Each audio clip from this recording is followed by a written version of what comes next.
ரீசென்ட்டா கல்ஃப் கண்ட்ரீஸ்ல எப்படி சிச்சுவேஷன் இருக்கு அப்படின்னு உங்க எல்லாருக்குமே தெரியும்னு நெனைக்கிறேன். ஸோ, அதனாலேயே எனக்கு வர மோஸ்ட் ஆஃப் த மெசேஜஸ் எல்லாமே என்னோட ஸ்கூல் ஃப்ரெண்ட்ஸ், காலேஜ் ஃப்ரெண்ட்ஸ்ன்னு எல்லாருமே கத்தர்ல சிச்சுவேஷன்ஸ் எல்லாம் எப்படி இருக்கு? நீங்க எல்லாம் சேஃபா இருக்கீங்களா? அப்படின்னு அடிக்கடி மெசேஜ் பண்ணுவாங்க. ஸோ, இனிஷியலா ரொம்ப பீக் டென்ஷன்ல இருந்த டைம்ல மட்டும் மெசேஜ் பண்ணாம, ஃப்ரீக்வென்ட்டா வந்துட்டு "நீ நல்லா இருக்கேல்ல? சேஃபா இருக்கேல்ல?" அப்படின்னு சொல்லியும் கேட்பாங்க. ஸோ, இதெல்லாம் கேட்கும்போது ஒரு மாரி மனசுக்கே ஆறுதலா இருக்கும். ஓகே நமக்காக இத்தன பேர் வந்து ப்ரேயர் பண்றாங்க அப்படின்னு. ஏன்னா ஸ்பெசிஃபிக்கா சொல்லுவாங்க. "நான் இன்னைக்கு கோயில் போனேன், உனக்காக வேண்டிக்கிட்டேன்" அப்படின்லாம். ஸோ, அதெல்லாம் கேட்கும்போது உண்மையிலே மனசுக்கு வந்து ரொம்ப ஆறுதலா இருக்கும்.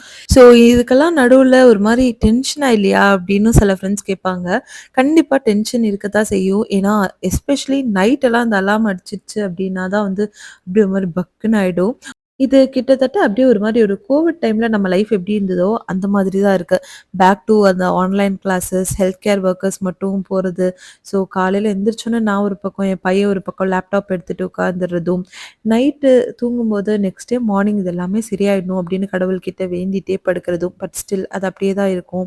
அண்ட் நம்ம லிமிட்டடா வெளியில போறது, வெளியில போகாம இருக்கிறது. அப்ப மாஸ்க் போட்டிருந்தோம். இப்ப மாஸ்க் போடல.